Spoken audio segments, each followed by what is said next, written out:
They owe me a gratitude. I should be thanked for my efforts.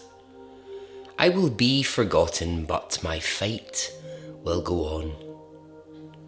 If you want it back, you'll have to prize it from my dead body. She was right. History has a way of forgetting some of its key players, those who really fought the good fight. Free thinking, bold decisions, and a hell of a lot of eccentric behaviour. Welcome to Extraordinary Stories Podcast.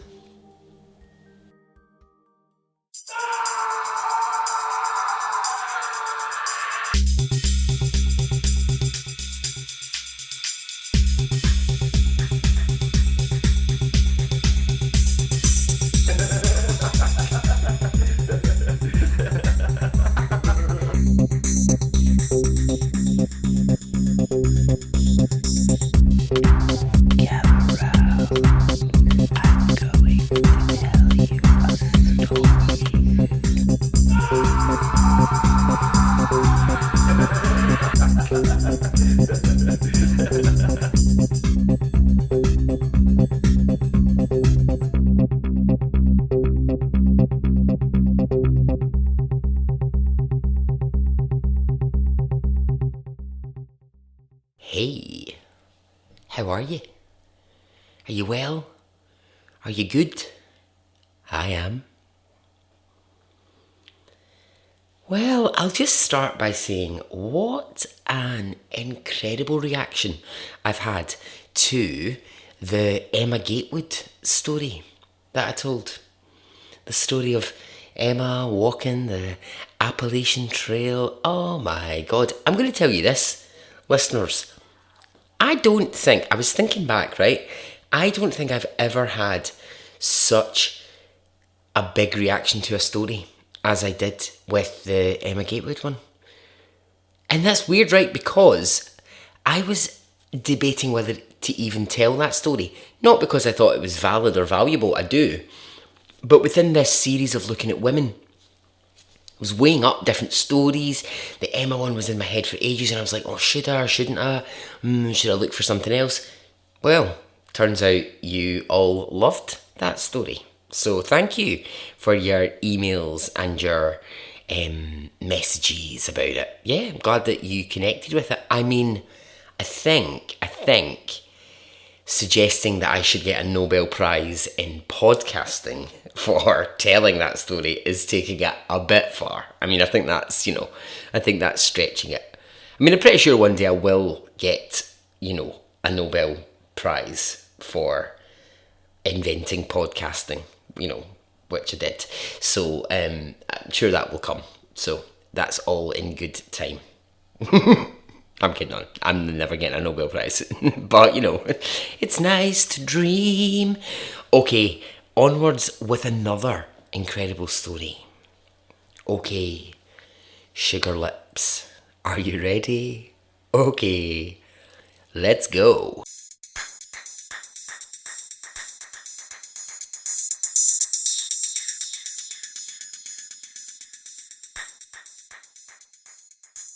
Okay, 2021, do what you want. Born male, born female, doesn't matter. Wear what you want, be who you want. Everybody just bloody chill out and you do you. Well, I'd love to say that really was the case, but actually in some ways that is. In the case of some things, and in some ways we still have, huge fights in our hands for everyone to be free, but there is progress. And this story helps remind me of just how far we have come. In 1832, when Mary Walker Edwards was born in a town outside of New York, doing what you wanted and being who you wanted to be wasn't easy. Luckily, Mary was born into a progressive family. One of 7 children, born to mother Vesta and father Alva, Mary, she was encouraged from a young age to challenge the world around her, think differently about the world as she saw it. Now, just before I continue, how great are her parents' names? Vesta and Alva. I mean, I swear, right, if I had I don't know, a jeweller's, or if I was a hat maker, that is totally what I would call my shop. Vesta and Alva. Fantastic. Anyway, Vesta and Alva, free thinkers. Now, they were Christians, but they liked to challenge the normal things. And for them, that included things like gender roles. Often it was Mary's father who would do the cooking and the cleaning on the farm while her mother did the labour. Now, they never ever wanted their kids to feel trapped by gender roles. So that meant education was equal. Boys and girls, they got the same. In actual fact, they felt so strongly about it that they started a school in their town, which their kids went to, and then other kids went to, where Vesta and Alva taught that male or female, it didn't matter. We were all people, and no one should be disadvantaged. So this is pretty idyllic, this childhood for Mary. You know, she's learning these incredible sort of values that she's going to try and take out into the world. So as I said, Mary goes to the school, and at a young age, she begins a bit of a fight of her own, and it's to do with how females dress. She does not like the way that girls are made to dress. She hated skirts. She absolutely hated them. And so often she wore trousers. Now, for the time, this was a shocker, McShock face, because girls just did not wear trousers. But Mary did, and her parents supported that. As well as this, at a young age, she developed an obsession with medical texts and any books about medicine. I think it was her dad used to have some medical manuals or early sort of medical magazines lying around, and she would study them for hours. So as a teenager, her mind is growing, and she's thinking about the future, and she decides she would like to be a doctor. Again, not a profession for females, but the devil may care Mary is like, well, to hell with society. I am going to pursue medicine. So eventually she goes to Syracuse Medical College, and she receives her MD in 1855. She graduates in a class of 30 people. Love this. 29 males and Mary. Now, for her, this is where her troubles are really going to begin. So, first of all, she tries to open her own medical practice. She opens it, and very quickly it closes because nobody would come to see a female doctor. She had no patience. Everyone was like, no thanks, I'd really rather not see a woman, even though my arm is falling off, or I don't know what sort of diseases did they have at that time, even though I've got consumption or gangrene, gout or something of the like. They were like, no, I'll not bother seeing a female, I'll just carry on being ill. So at this point, Mary is about 23 years old. Now, she's not daft, right? So she thinks to herself, I know how I'll make this work. I'll marry a male doctor. We'll start a joint practice, and that way it'll be successful. It's common at the time for doctors to sort of team up with each other and open joint practices. So she marries Dr. Albert Miller. They establish the surgery together and they hit the same problem. Within 2 months, it folds, and it's because nobody will come to this practice because there's a female doctor. What's probably not working in her favour is her style of dress.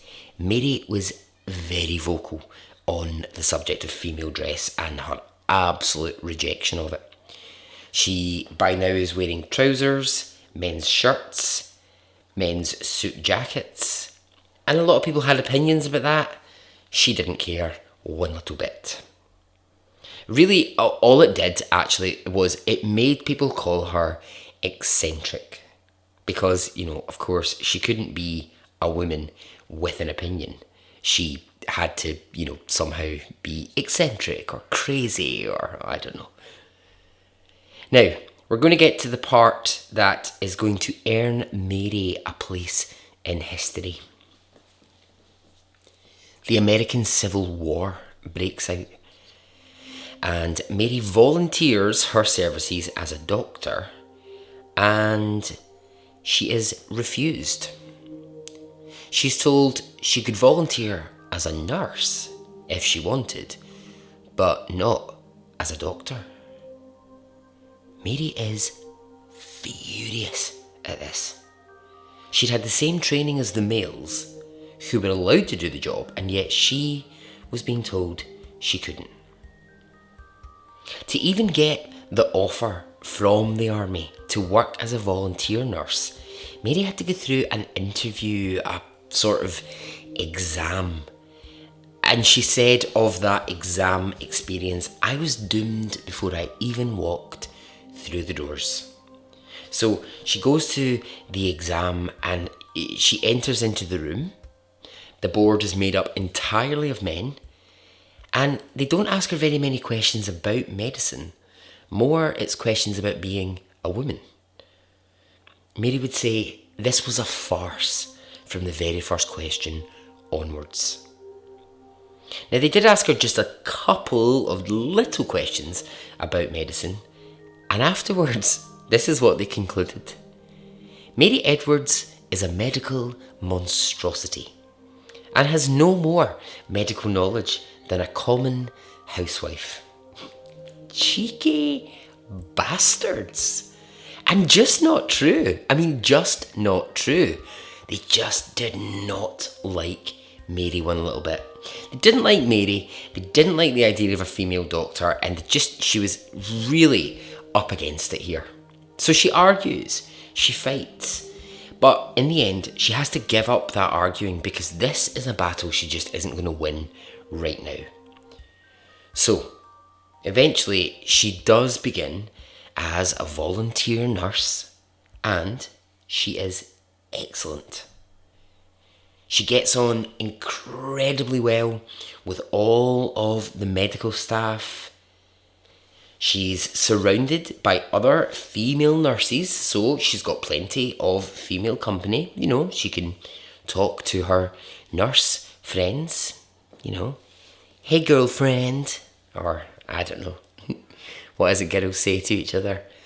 Oh no, he didn't. All that stuff. Hey, do you want to have a bubble bath and watch Sex in the City? Oh, that's what girls talk about, isn't it? I think so, yeah. So, she shows an incredible amount of skill in her nursing of casualties of war.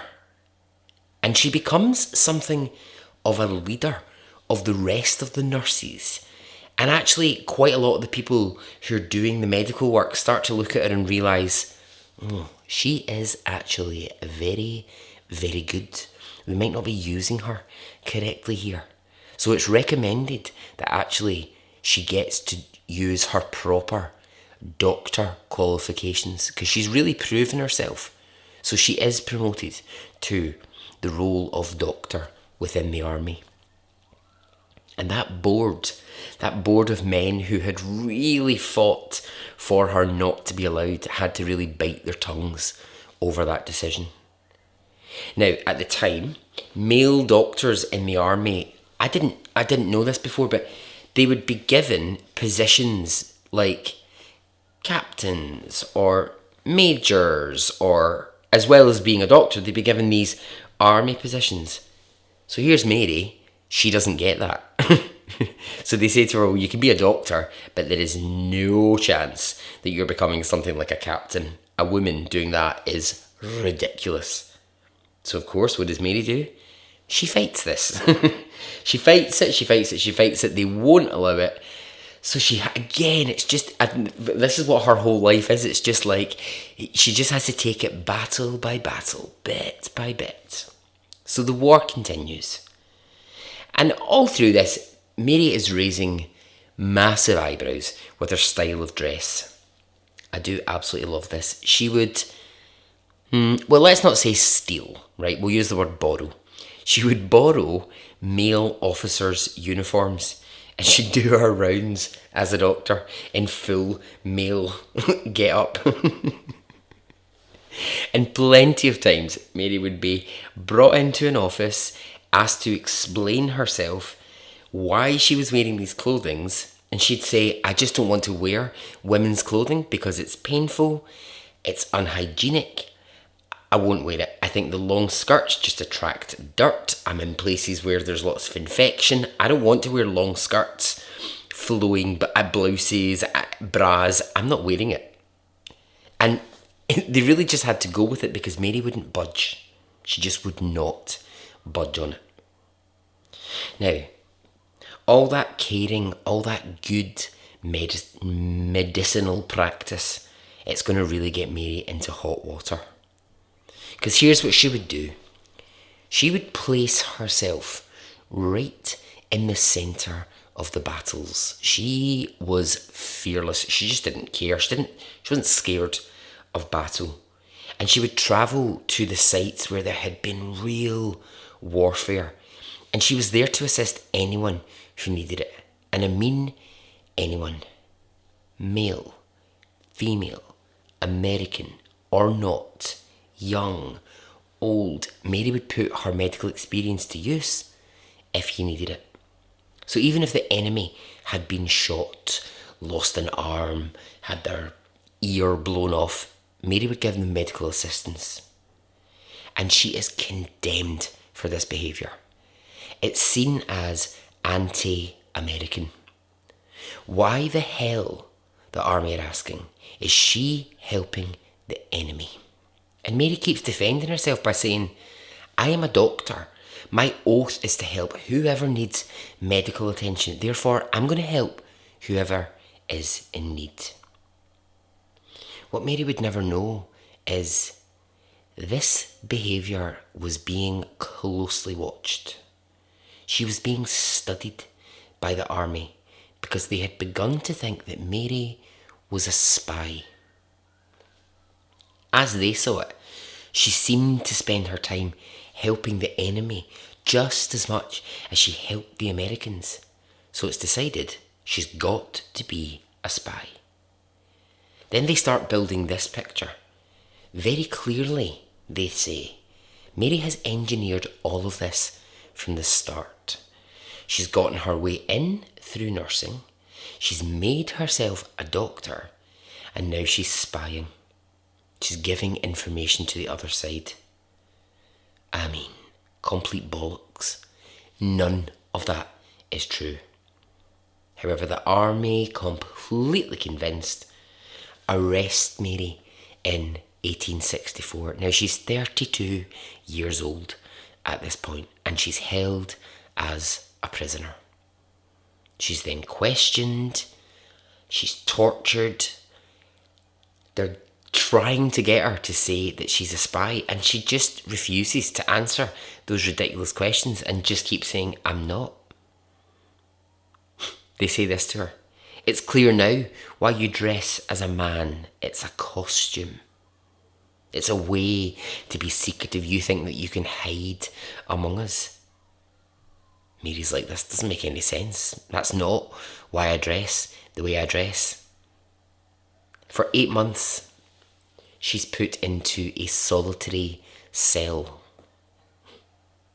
Meanwhile, As she is sitting in that cell, the army is crying out for good doctors, and what they've done is they've taken a brilliant doctor and locked her in a tiny cell. So, after 8 months, the army start to go, oh, shit, we might have got this wrong.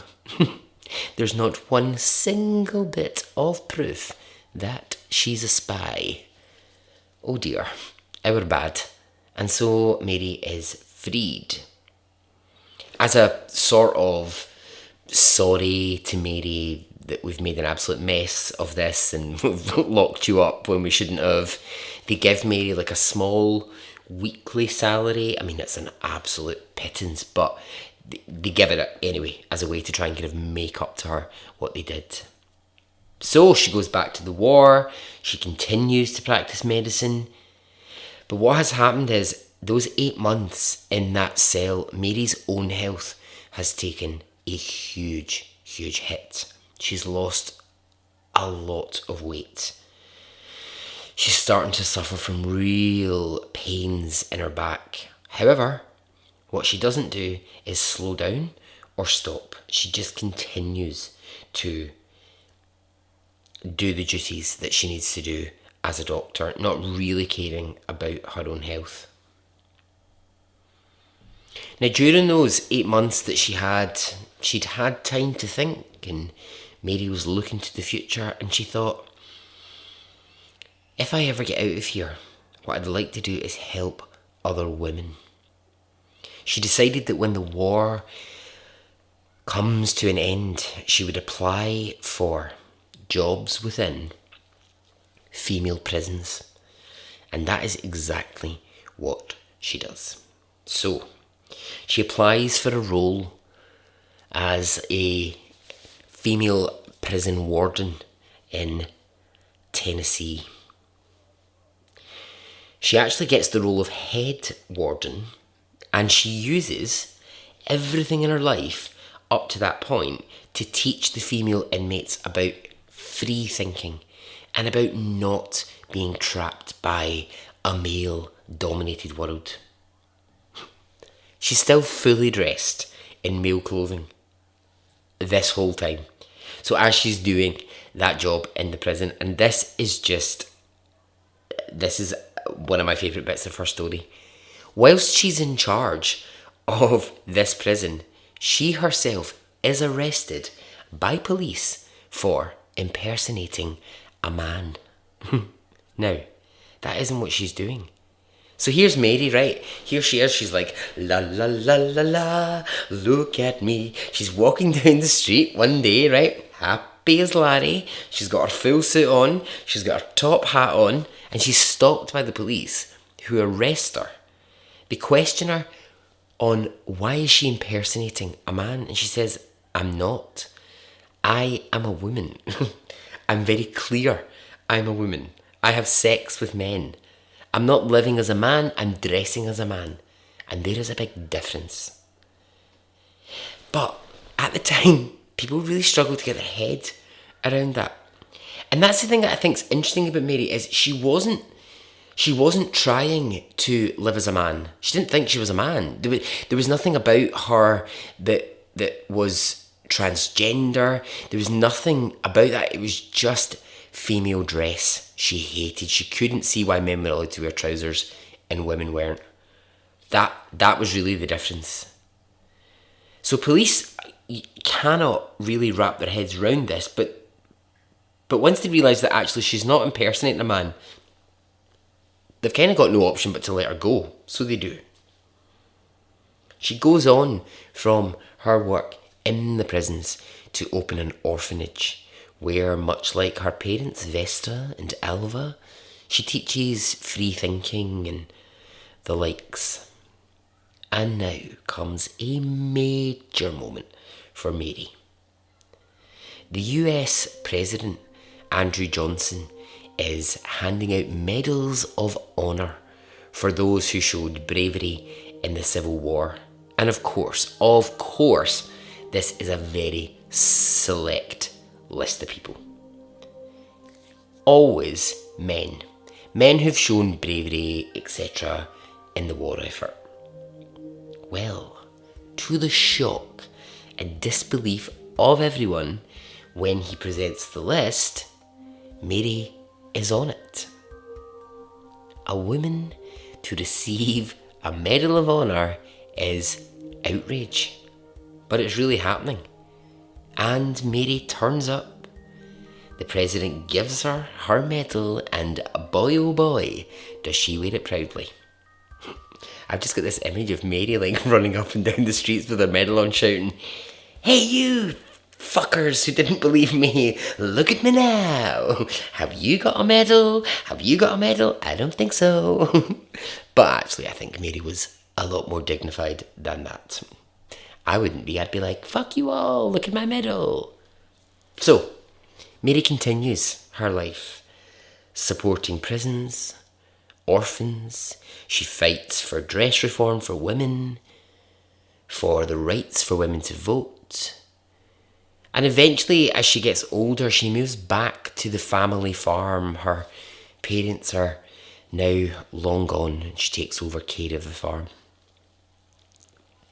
Then in 1916, Mary is going to have one more fight on her hands. She's now 84 years old.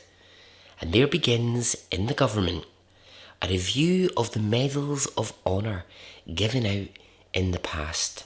And the question is asked, did the right people really get the medals?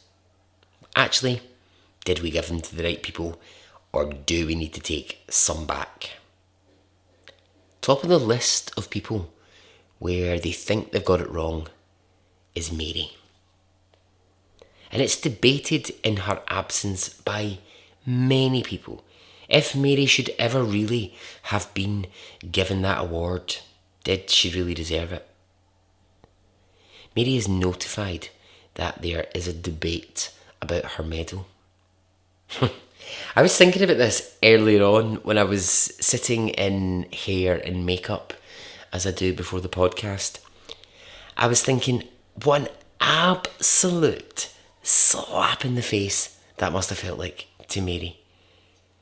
This is like major politics going on here, because you see, Mary was and still is the only woman to ever be given that medal. And so if it's taken away, it's undoing huge progress. The debate, it involves looking at why did the president want to give her it. And, you know, she's got plenty of people defending her, writing things like, she devoted herself with much patriotic zeal to the sick and the wounded soldiers, both in the fields and the hospitals, to the detriment of her own health. And she endured the hardship as a prisoner of war. The opinion of the president is an honourable recognition of her services, and she should keep her medal.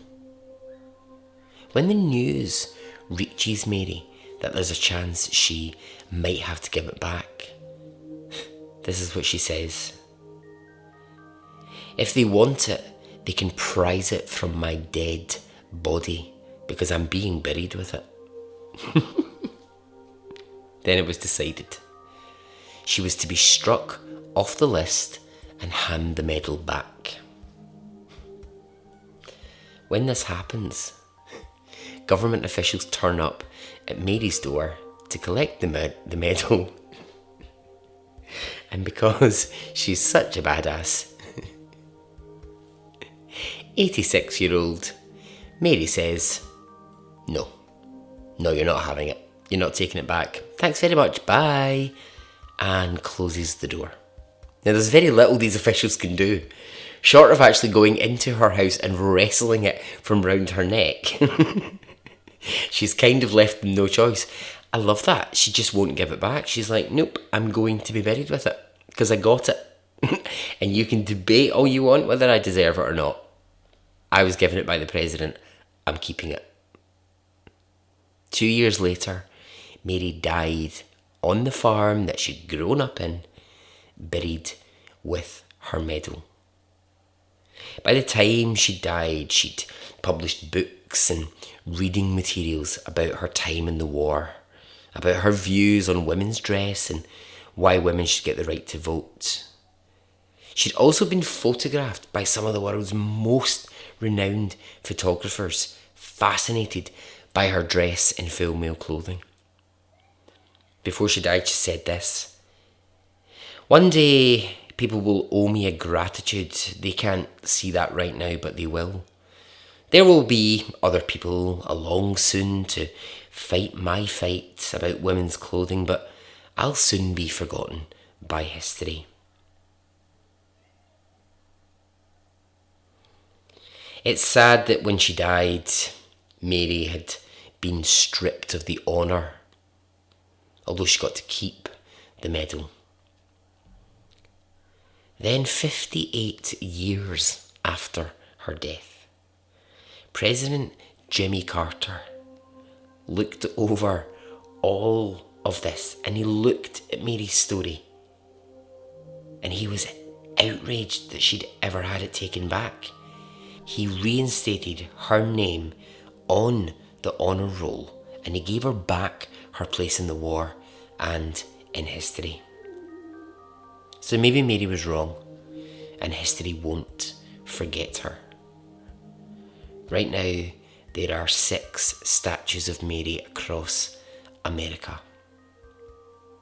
And so ends the story.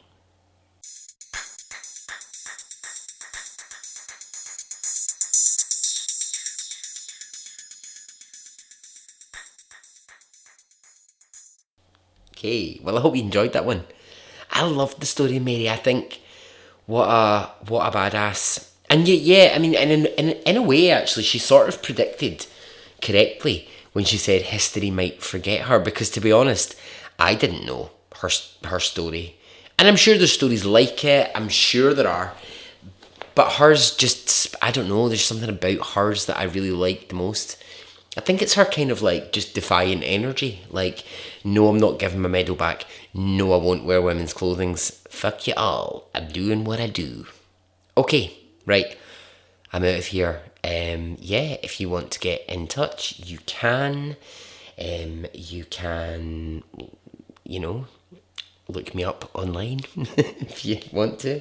It'll take you to Twitter, to Instagram, to Facebook. All you have to do is just go to Google, open Google, put in // semicolon HTTP semicolon / extraordinarystoriespodcast.com, and you'll find me. Okay, goodbye.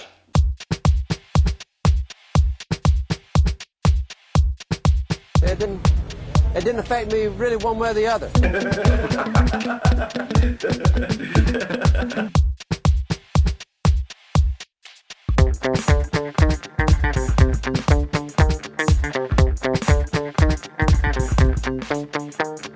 I would imagine from the look on his face, let's get it on, let's do it, let's get it over.